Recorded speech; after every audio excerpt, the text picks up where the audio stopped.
A Saúde que se ouve, o podcast da Unidade Local de Saúde do Alto Alentejo, onde falamos de saúde de forma simples e sem complicações. Trazemos conversas úteis, especialistas e temas que fazem a diferença no seu dia-a-dia. Porque cuidar da saúde também é saber ouvir. Bem-vindos a mais uma edição da Saúde que se ouve. Quando acontece um acidente com uma criança, o medo é natural. Mas saber o que fazer faz toda a diferença. Neste episódio de hoje falamos sobre primeiros socorros infantis e dicas essenciais. Saber como agir pode salvar vidas e trazer mais segurança a pais, cuidadores e educadores. A enfermeira Liliana Ricardo vai estar à conversa com a enfermeira Célia Carreiro, enfermeira especialista em saúde infantil e pediatria. Célia, olá, bem-vinda ao nosso podcast. Hoje vamos tentar acalmar a nossa população em relação aos primeiros socorros na infância.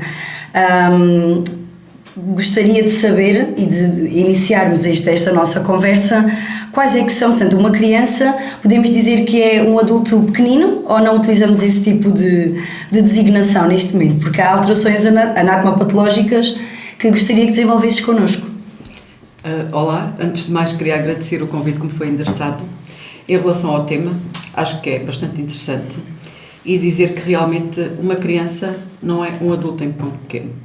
Até porque as crianças possuem características, tal como já disseste, anatómicas e fisiológicas próprias que as tornam muito mais vulneráveis, pelo que são consideravelmente diferentes, obviamente. Existem, trabalhas no serviço de urgência pediátrica e também no internamento. Gostaríamos que falasses um bocadinho daquilo que são os principais acidentes domésticos que acontecem e que efetivamente aquilo que mais vos preocupa no que respeita aos primeiros socorros que devem ser feitos e aquilo efetivamente que mais acontece e que vos chega no serviço de urgência e depois consequente no serviço de internamento. Essencialmente temos que ter um lema, que é: crianças em segurança, somos sempre capazes de ser uns adultos capazes de agir em conformidade e pode fazer toda a diferença. Em relação aos acidentes em pediatria, principalmente os que mais acontecem, pode-se dizer que acontecem dentro de casa. Desde quedas, intoxicações, queimaduras, afogamentos e engasgamentos, continuam entre os acidentes mais frequentes. No entanto, existem algumas dicas que nós podemos aconselhar os nossos cuidadores, os nossos educadores, os nossos pais, etc., e os avós, essencialmente, porque também são a maioria quem cuida. Pode-se dizer que existem coisas muito simples. Em relação às cozinhas, por exemplo, devem ter sempre as panelas viradas para dentro. O que é que eu quero dizer com isto, panelas viradas para dentro? As asas das panelas devem estar o mais afastado possível da pessoa, portanto, para que, se houver, por exemplo, extravasamento de líquidos ou outro tipo de conteúdo, para que não possa atingir quer a pessoa em si, e nomeadamente quando há crianças a circular, e todos nós sabemos que as crianças são extremamente curiosas. E, para além disso, elas expõem-se ao perigo porque não têm noção do próprio perigo e dependem totalmente da vigilância dos adultos. Em relação às casas de banho, também é bastante importante terem o adulto que está, ou o cuidador que está presente com a criança, ter sempre em atenção que a temperatura da água nunca deve ser descuidada e que uma criança sozinha na banheira pode acontecer um acidente gravíssimo, não só a nível de queimadura como de afogamento. Basta um simples 30 centímetros de água para poder haver um afogamento numa banheira ou portanto, isto em relação a banhos, portanto, quando as criancinhas ficam a brincar na sua banheira, não é? Portanto, ter sempre uma vigilância. Sim. Precisamente como disseste, as crianças, para além de serem pequeninas, são extremamente curiosas e faz parte da descoberta do seu crescimento também, não é? Precisamente. Portanto, muito bem, parte aqui das queimaduras.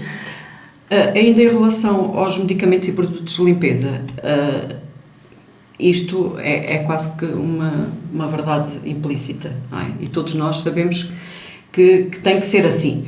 Por exemplo, as coisas devem estar devidamente rotuladas com o rótulo de origem, não se deve andar a transpor qualquer tipo de produtos ao acesso das crianças, devem estar devidamente trancados.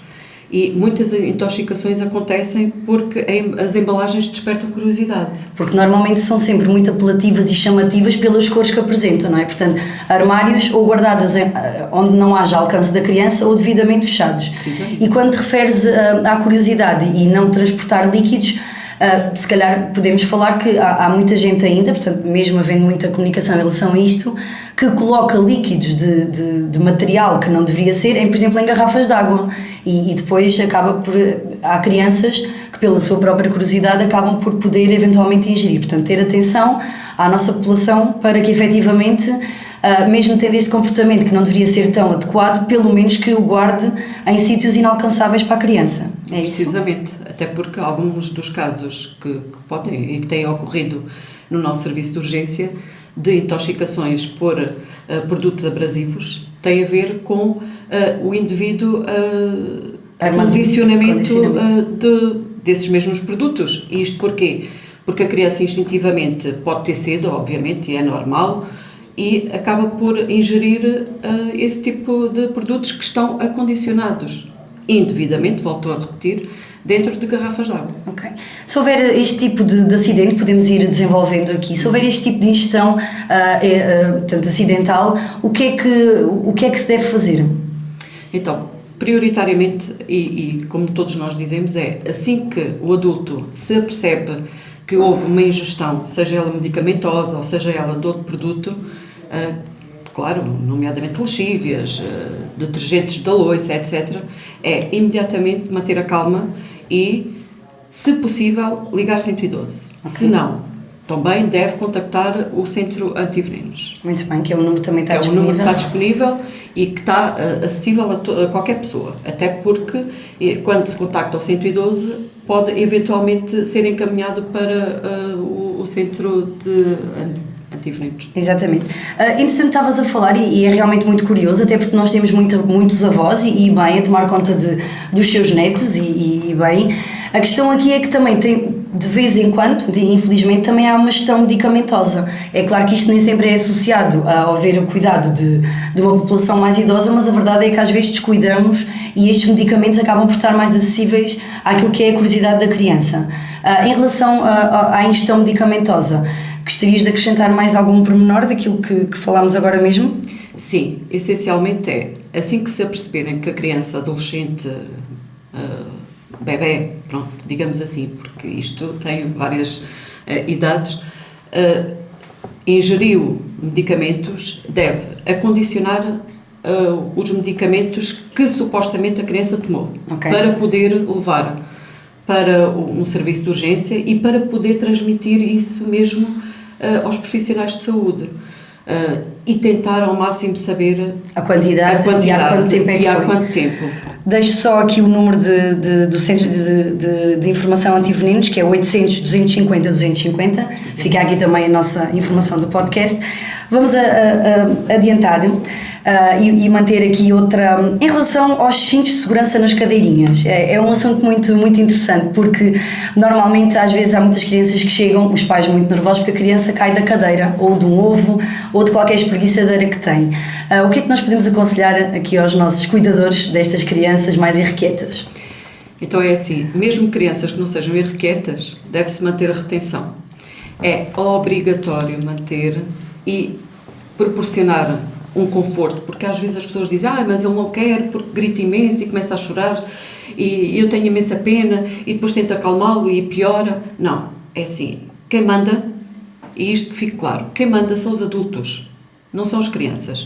É óbvio que temos que ter algum bom senso e alguma tolerância para determinadas coisas e pronto, também sou educadora e também sei, e pondo no lugar dos pais, às vezes nem sempre é fácil estar a lidar com as birras das crianças porque não querem determinadas coisas. Mas, em primeiro lugar, está a segurança. E se uma criança que não tem devidamente acondicionado a segurança em termos de retenção numa cadeira, quer seja já uma criança com mais idade ou um bebê, pode acontecer um acidente a qualquer momento. E, tal como nós somos obrigados a usar cinto de segurança, uma criança é obrigada a estar acondicionada com segurança, volto a repetir, na cadeira. Portanto, os nossos ouvintes, segurança em primeiro lugar, utilização de cintos.